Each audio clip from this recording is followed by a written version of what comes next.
Bizning tilda avtoritetiga to'g'ri kelmaydi. Yugurib yurishni tasavvur qil, domlani deydi. Chunki odamlarning nazarida qora aka degani yoki musulmon degan umuman sport bilan shug'ullanmaydigan, doim siparishda biroz so'zsa ham indamay ketaveradigan, shu eshib turadigan odam tushunishardi. Nabiy sollallohu alayhi vasallam badxo dedilar. Rukoni ibn Yazid qo'y echkilarni haydab keldi va ey Muhammad, men bilan kurashga tushasanmi dedi. Rasululloh sovringa nima qo'yasan dedi. Qo'ylarimdan birini dedi. Bu odam biror marta yengilmagan odam edi. Sport haqida. Sportga qarshi odamlar ham albatta bor bo'lsa kerak oramizda.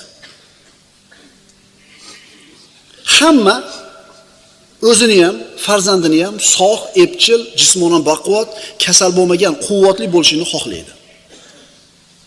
Ammo hamma ham mana shu narsaga kerak ishni qiladimi, yo'qmi? Payg'ambarimiz sollallohu alayhi vasallam musulmonlarni jismonan sog'lom, quvvatli bo'lishiga qattiq haris bo'lganlar. Mana bir qancha hadislarni ko'rib chiqamiz. Aqli bor odam xulosa chiqarib olaveradi. Rasululloh har tomonlama mukammal inson bo'lgan. Jismoniy, badaniy quvvat haqida ham. Imom Ahmad va Abu Dovudlardan keltirilgan hadis, Oysha onamiz aytadilar: Rasululloh men bilan musobaqalashgan edilar, men u zotdan o'zib ketdim. Chunki 50 dan o'tgan paytda Oysha onamizga uylangan Rasululloh shu ayolini ko'yini uchun safardan kelayotganda, sizlar ketib turaveringlar deb turib, qo'shinda yoki hamrohlarini musobaqa o'ynagan yugurib. 53 ga kirgan erkak yosh ayoli bilan o'zib ketdim deydi. Keyin vaqt o'tdi deydi Oysha onamiz. Menga sal go'sht bitgandan keyin Rasululloh o'zib ketdi. Bu haligi bilan barobar deb qo'ydi. Sportmi bu? Yana kim bilan? Ayoli bilanmi? Ayrim odamlar aytadi, sport bilan deydi shug'ullanishlik odamni viqoriga, haybatiga, bizning tilda avtoritetiga to'g'ri kelmaydi. Yugurib yurishni tasavvur qil, domlani deydi. Rasululloh ayoli bilan yuguryaptimi? Bu kishini g'ururiga, haybatiga, salobatiga, avtoritetiga putur yetkazmas ekan. Chunki odamlarning nazarida qora aka degani yoki musulmon degan umuman sport bilan shug'ullanmaydigan, doim siparishda biroz so'zsa ham indamay ketaveradigan, shu eshib turadigan odam tushunishardi. Mana hadislarda o'qiymiz, xulosa olinglar. Chunki bizga ana shu dinsizlik davrida dindorlarni shunaqa deb tushuntirib qo'ygan miyamizga. Qayerga bo'lsa qulluq qilgan, hali biroz so'zsa ham indamay ketaveradigan. Unaqa emas. Unaqa emas. Ulamolar aytishadi, Oysha onamizni mana shu aytgan hadisida yugurib musobaqa qilishi payg'ambarimiz mahram bo'lgan erkak va ayollar o'rtasida musobaqa o'tkazish mumkinligiga dalil bo'ladi va bu narsa kishini viqoriga, sharafiga, ilmiga, fazliga, yoshining ulug'ligiga nomunosib degan so'zni noto'g'riligini ko'rsatib beradi. Rasulullohning manzilatidan kimning manzilati baland? Rasululloh sport bilan shug'ullangan ekan. Yana ayoli bilan musobaqa qilgan ekan, birodarlar. Ming afsus bo'lsinki, birodarlar, ko'pchilik musulmonlar, xususan payg'ambarimizning sunnatini qilyapman deb da'vo qilayotganlar bu narsalarni bilmaydi. Sunnatga amal qilyapman deydi, o'zi qarasiz ayni sunnatni tark qilayotgan bo'ladi. Demak, bu narsa bizning viqorimizga, sharafimizga, ilmimizga, yoshimizga nima qilmas ekan? Zarar qilmas ekan. Imom Muslim va Imom Ahmaddan keltirilgan hadis. Sahobalar payg'ambarimiz bilan ana shu safarlarning birida qaytib kelishar ekan, Ansorlardan bir kishi, hech qachon yengilmagan kishi, men bilan Madinaga birinchi yetib borishlikda musobaqa qiladigan odam bormi dedi. Bu odam biror marta yengilmagan odam edi. Demak, bu musobaqa bo'lib turgan va doim bu odam yutib turgan. Rasulullohning sahobalari sport musobaqasi bilan shug'ullangan. Shunda Salamat ibn Akva roziyallohu anhu: "Ya Rasululloh, ota-onam fido bo'lsin sizga. Menga ruxsat bering, men yuguray shu odam bilan" dedi. Otdan tez yugurgan deyiladi Salamat ibn Akva roziyallohu anhu. Rasululloh sollallohu alayhi vasallam xohishingiz bo'lsa mayli dedi. Salama aytadi, boyagi odamdan o'zib ketdim deydi. Sport musobaqa bo'lishini payg'ambarimiz nima qilyapti? Yo'lini beryapti. Yana Rukona ismli polvon. Mana Abu Dovud keltirgan rivoyatda shunday deyiladi. Muhammad ibn Ali ibn Rukona rivoyat qiladi.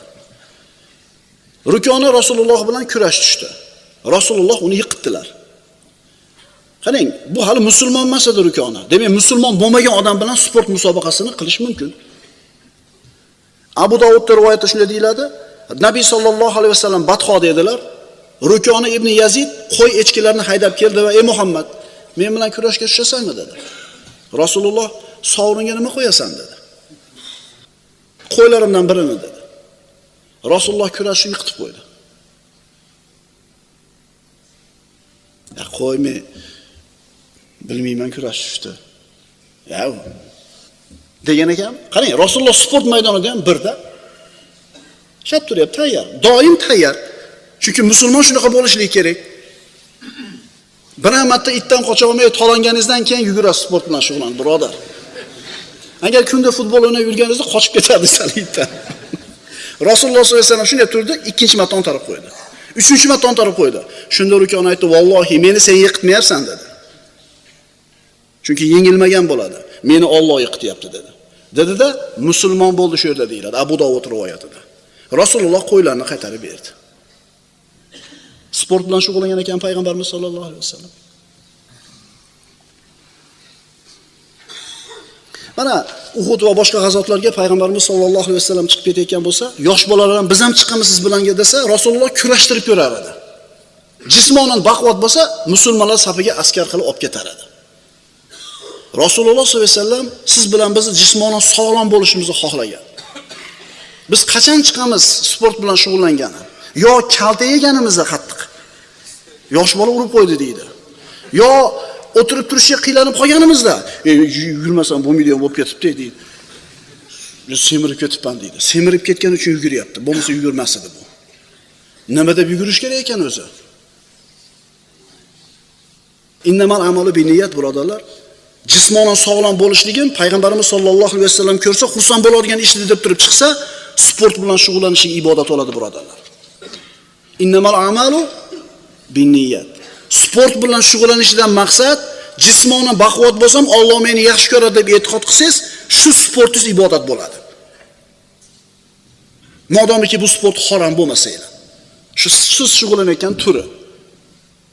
Chunki al-mu'minul qawiyyu khayrun va ahabbu ilallohi minal mu'minid zoif degan payg'ambarimiz sollallohu alayhi vasallam.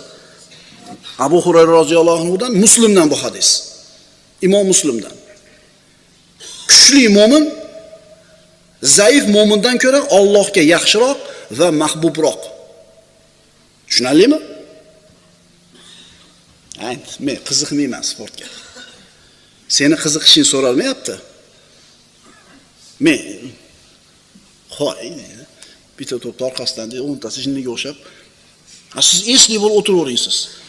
Osh yeng, go'sht yeng, davlengiz ko'tarilsin, oshqozon ichak kasallarga uchiring, teri kasalliklarga uchiring, yuguring edi, yuguning edi. Bilasizlar, yugurishlik qanaqa bir odamga foydali narsa. Habashlar deydi, Imom Muslim keltirgan hadisda Abu Hurayra roziyallohu anhu. Habashlar Rasulullohning huzurlarida xirob o'ynashayotgan edi. Masjidda xirob, haligi kaltagina nayzasini olib turib, o'sha jismoniy bir quvvatini ko'rsatish, chaqqonligini ko'rsatishlikdagi bo'ladigan o'yin edi. Umar ibn Hattob masjidga kirib qoldi, qarasa haligilar masjidda sport qilyapti. Yerga engishib tosh olib haligilarni toshbo'ron qilib qoldi. Masjidda shuna qilishasanmi deganida payg'ambarimiz sollallohu alayhi vasallam ey Umar, tek qo'yinglar dedi. Qayerda? Biz masjidda futbol o'ynaylik demayapmiz akalar. Hatto masjidda mana shu ishni qilsa payg'ambarimiz ruxsat beryaptiki, odamlarga o'sha jismonan sog'lom bo'lishlikka bir targ'ib. Payg'ambarimiz sollallohu alayhi vasallam bozorda kamon otish musobaqasini o'tkazayotgan aslamlik kishilardan ustidan o'tib qoldi. Aslamlik kishilarning huzuridan o'tib qoldi. Imom Buxoriydan bu hadis. Ularga qarab payg'ambarimiz: "Ey Banu Ismoillar, otinglar. Otangiz mergan edi, otinglar. Men Banu Fulon bilan birgaman" dedi. Shunda nariga ikkinchi taraf otmay qo'ydi. Rasululloh tursa qanaqa qilib otishadi bu yoqqa? Rasululloh nima otmay qo'ydinglar dedi. Ular aytdi: "Ya Rasululloh, siz ular bilan turgan bo'lsangiz qanaqa qilib otamiz?" deydi. Payg'ambarimiz: "Otoringlar" dedi. "Men hammangiz bilan birgaman" dedi. Ya'ni sport degani bu. O'sha sport musobaqasiga payg'ambarimiz tushdimi? "Otoringlar, men ham sizlarda bittalarman" deyapti. Allohga rahmat olsun payg'ambarimiz sollallohu alayhi vasallam. Qanaqa kamtar zot bo'lgan qaranglar-da. Rahmatan lil alamin bo'lgan zot, yelkasida bu katta risolatni ko'tarib turgan zot shu sport musobaqasi bilan shug'ullanayotganlarga kelib qo'shilib, ularning ko'nglini ko'tarishga vaqti bo'lgan ekan. Bundan zarur ish yo'q boshqa. Yugurish o'rasan, ertamandan kechgacha turnirga osirasan o'zingcha, shuningga bor kitobingni o'qi. Faqat kitob bilan o'tirganda odam jismonan ezilib qoladi. Boyagi yugurganida, turnirga osilganida bir jismoniy bir harakatlarda qilganda yoziladi, nashot paydo bo'ladi. Endi shu bolalar bo'ladi birdek quvvatlik, bir narsani o'sha ko'tara oladigan bo'ladi. Qorakalar degandagicha stereotiplarni ham buzish kerak yoshlar. Qana qilib deng, qoraka degan haligi muloyim qayqa boshini yiqib turadigan emas. Sportsmen, zo'r baris, yo zo'r futbolist yoki bir zo'r yoki atletika bilan shug'ullanadigan ham qori, ham mulla, ham sportsmen bo'lishini xohlamaysizmi bolangizni? Bizda yo unisi, bizda ikkala tomoni ham bo'lishlik kerak. Nima demadinglar? Til ham o'rgansin, doktorlikka o'qisin, yuristlikka o'qisin, advokatlikka o'qisin, Qur'onni ham bilsin, har tomonlama bo'lsin. Biz shunaqa musulmonlar bo'lishini xohlaymiz, birodarlar. Uning uchun maktabda o'qitinglar yaxshi. Maktabda o'qitinglar. Demak, birodarlar, islom dini bu harakat dini. Ertaman turasiz uyqungizdan, sahar chiqib tahorat qilasiz. Namoz o'qiganingizda hamma bo'g'inlaringiz ishlaydi. Hajga borganda qiladigan amallaringizni qarang.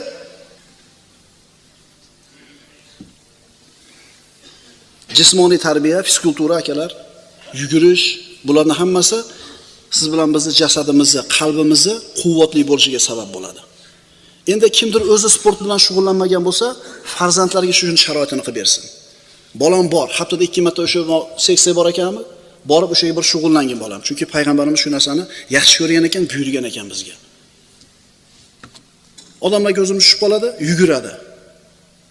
Chillada ham yuguradi, saratonda ham yuguradi, issiqda ham, sovuqda ham yuguradi. Odamlar issiqqina pechkasini oldida o'tirganda yuguradi. Nimaga yuguradi, bilasizmi? Foyda ekanligini biladi. Ma'dagilar bilmaydimi? Yo'q, biladi bular ham. Nimaga bular yugurmayapti? Bularning irodasi zaif. Irodasi zaif, chiqa olmaydi, yugura olmaydi. Ammo bu odam yugurib o'zini odillantirib olgan. O'shuning uchun unga chiqishlik oson va yugurishlikdan huzur oladi. Huzur oladi. Kimdir sportga targ'ib qiladi, qiziqtiradi odamlarni, kimdir bu narsadan man qiladi. Bu kamoli shu dinga bo'lgan qarashimizni o'rtasidagi farq. Kimdir kengroq qaraydi, kimdir torroq qaraydi. Kullu shay'in laysa min zikrillahi azza va jalla fa huwa lahvun va sahvun. Rasululloh aytadilar, Imom Tabaroniydan, Allohning zikridan bo'lmagan har bir narsa lahu va xatodir. Faqatgina 4 ta narsa bundan emas. Allohning zikri bo'lmagan har qanday narsa bekarchilik. Faqat 4 ta ish bor, Allohning zikri emas bu, lekin lahu emas, xato emas. 2 masofa orasida yugurishlik. Otini o'rgatishi kishi, ayolini erkalatishi va suzishni o'rganishi. Mana shu narsalar xato emas, lahu emas. Qarab tursangiz, yugurishi, suzishi jismonan sog'lom bo'lishga bo'lgan harakati. Kishi o'zini jismonan sog'lom bo'lish uchun sport bilan shug'ullanishi lahu emas yoki sahv, xato emas.